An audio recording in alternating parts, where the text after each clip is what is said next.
Hello everyone on Dinh Duy Cuong's YouTube channel. At 8 p.m. on weekdays, we will release a video. These videos are to answer the questions and concerns of students during their participation in courses at PDS Academy.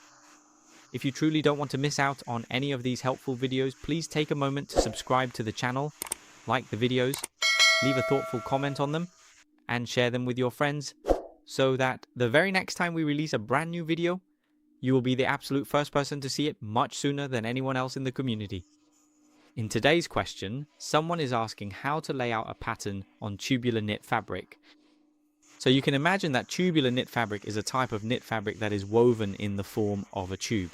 Each selvage edge is a layer rolled over from the edge above, with a layer of fabric on top and a layer of fabric underneath. So you'll notice that when you spread the fabric, each pass will give you two layers. Either the two right sides are facing each other or the two wrong sides are facing each other. At the two selvage edges on both sides, these are the folded edges of the top and bottom fabric layers, not the frayed edges like with regular fabric.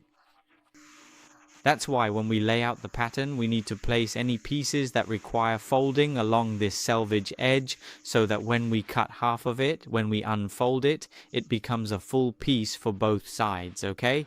So in this section, in the AccuMark's X folder part, you will open the order section, okay? You open the order section and you must make sure that you have already compiled the detailed statistics in the model section. So when you open this order section, you will select for me, okay, here. First, just like with a regular layout, you will enter the code, the product code right here, right? In this line limit section, it's a bit different. You have to select the tubular knit fabric, okay? In the line limit section, remember, you must select tubular knit fabric, okay? After that, you click open, and in the annotation section, you will choose what type of layout it is. For example, here I will choose to draw the layout. Here, pay attention to the fabric width. Since this is tubular fabric, the width from one edge to the other is usually only about 1 meter or less. You need to enter the fabric width. Make sure to enter it accurately. This width needs to be very precise because when we lay out the pieces, we will place the pieces that need to be folded along this edge and that edge. But if you want to be sure, you should only place the folded piece on one half, and on the other half, you can lay out the regular pieces. If you do it that way, it will definitely be accurate. No matter how the fabric width shifts, your layout will still be precise. Next, for the model section, you just select as usual, like with other fabrics. That's it for the fabric section, and then the size section as well. Here, I'll just use one size as an example. I'll lay out one product. Now, we'll go ahead and save this specific order and then click on Process. So once the layout is completely finished, you can open up this layout file, specifically the one you just processed. You'll clearly see here, for example, that the back piece is carefully placed right here. And I'll enlarge it a bit.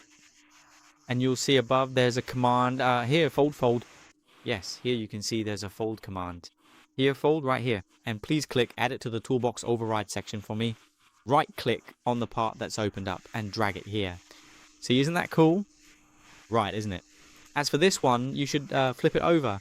Flip it and place it on top. So this is how you lay out the tubular knit fabric pattern. If you want to learn in more detail and depth, you can check out the course at PDS Academy here. And if you want further consultation, you can message me on Zalo using the phone number displayed on the screen, and I will advise you so you can choose the right course you want. Goodbye everyone. See you again in the next sharing videos.